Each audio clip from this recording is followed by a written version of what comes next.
Welcome to the Good Morning from the Chicken Coop podcast with Kim Johnson, your creative strategist and master mindset coach. Filled with inspiration, distinctions, perspectives, and possibilities, we help you to cultivate a mindset that leads you to create the best version of yourself you could ever imagine. Join Kim every morning from one of her favorite happy places, her chicken coop, along with all her chickens.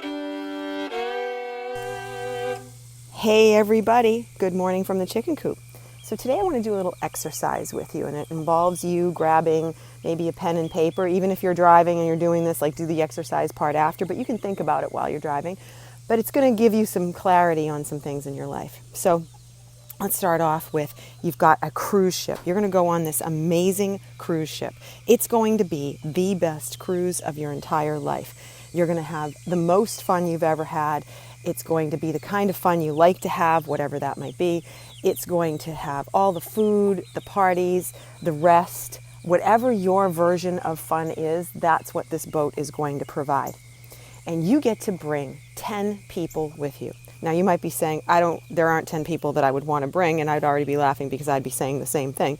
However, I would say, whatever your number is, I'm giving you 10 as an example because most people can say, okay, these are good, solid 10 people in my life, whether they're close family, close friends, acquaintances, just someone you would not want to know that would be on that boat with you. And I want you to make that list, okay? Get that list down. Figure out who would that be? Who are those people that you would want to bring? And if you need to make more than 10, go ahead and do it. Don't stress out about that hard number of 10, okay? Now, once you have that done, I want you to start thinking about the next boat ride that I'm going to put you on. Is the worst. It's like the Gilligan's Island boat ride for all of you who know what that is. It's going to be awful. You're going to encounter the worst seas. You're going to be sick to your stomach. You're going to have all kinds of problems. You are going to have food shortages. You're going to have everything that you could possibly imagine go wrong on this boat. Who are your 10 people that you would want to take with you on that ride? And no, it's not about torturing them. No, it's not about, hey, I want you to suffer while I suffer.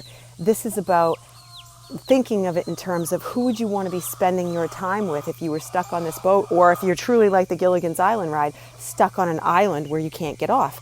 So who would those people be? Who are those 10 people that you would want to bring with you? And write them all down so you have an idea of who they are. Now, here's the tricky part of this exercise.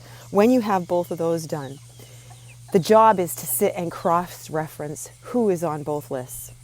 Because those people, those are your core support system in life. Those people are your core support system, meaning you can take them anywhere you want to go, and they're going to be there for you no matter what. Now, here's the interesting part of this exercise. There are not a lot of people on the same list for most of us out there. If you have your 10 that can cross-reference to both lists, I love that. I mean, I don't have that. So I will tell you, most people that I have ever worked with or trained with or done these exercises with do not have the same people on both lists.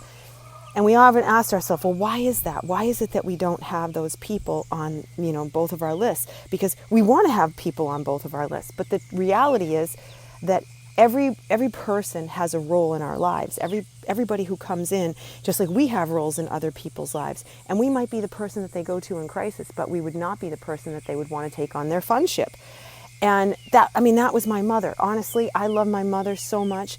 I miss my mother every day, but my mother was the person who fell asleep in Disney World when I took her. She complained that she didn't see Winnie the Pooh enough. Did she have happy moments? Sure, but 80% of that trip, she found problems. It was too hot. There was too much walking. The food wasn't what she liked. Winnie the Pooh wasn't around enough. They didn't make enough attempt to let you see the characters enough. You name it. And we were in supposedly the happiest place on the planet. And this is what happened. And it wasn't just that one trip. She went with her friend on a trip, and that trip ended up being she went on a cruise, and funny enough for this exercise, and they went to Mexico, and lo and behold, she was complaining about the trip to Mexico, and that it was, the ship was too much to walk around, there were too many choices with food. Too many choices with food. She found a way to complain about that, and her friend and I were laughing about it. But here's the interesting part of this. Once you start to realize who's on both lists, you can start to appreciate them on different levels, because they truly are gifts, my friends. When you can find somebody that is on both of those lists, oh my gosh. And I will say, my husband is that person that's on both those lists for me.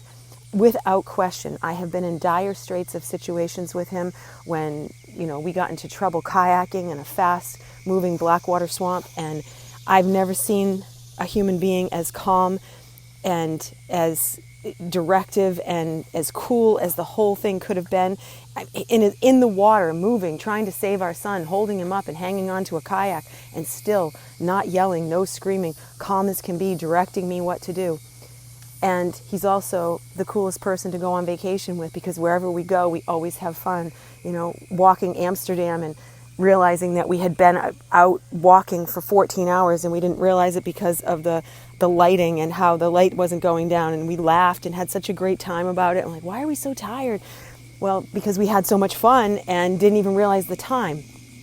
He's my person that's on both. And I mean, when you find those people, you hang on to them and you find ways to give them grace when they need it. And that's what this is all about, is that once you recognize where these people are in your life and how they show up and how you show up with them, the opposite of this is, are you on someone's cruise ship of fun and also on their Gilligan's Island boat, or are you just showing up on one of those? It's a great way for us to be in that exercise of saying, well, am I showing up as a, both ships person, or am I showing up just as a crisis ship? And that's no fun at all. So take the inventory, figure out who are your people, and figure out, are you being the dual person for somebody, or are you just being, that one-sided person that can't be there for somebody else? And then figure out, is that something you really want? Are you okay with that, or do you want to shift it? So I will see you guys tomorrow. Have fun taking your cruise. Bye.